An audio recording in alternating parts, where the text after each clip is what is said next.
विधानसभा निवडणुकांच्या पार्श्वभूमीवर राजकीय घडामोडींना वेग आलाय।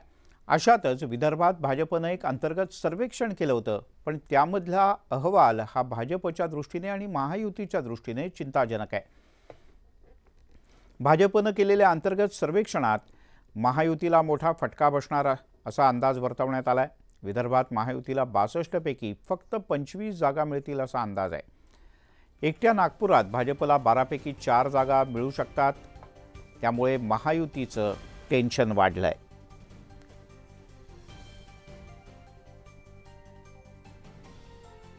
विदर्भात हे तय झालेलं आहे। छत्रपती शिवाजी महाराजांच्या प्रतिमेमध्येही कमिशन खाणारं हे भाजप हे आता लोकांच्या लक्षात आलेलं आहे आणि म्हणून त्यांना तेवढेही जागा मिळणार नाही, त्याच्यापेक्षा कमी जागा विदर्भात त्यांना मिळतील। हा त्यांचा सर्वे चुकीचा आहे। त्यांनी जो सर्वे केलेला आहे तो आकडा फुगवून सांगितलेला आहे असं मी म्हणतोय, बरं का। अगदी ओढून ताणून त्यांना 12 ते 13 जागाच विदर्भात मिळणार आहे आणि त्यांना सगळ्यात जास्त फटका नागपूर जिल्ह्यात मिळतो। देवेंद्र फडणवीस यांना आत्ताच दम लागलाय त्यांच्या मतदारसंघात। माझ्या माहितीप्रमाणे भाजपा 15 जागेवर राहील विदर्भात, त्यापेक्षा त्यांना एकही जागा दिसणार नाही।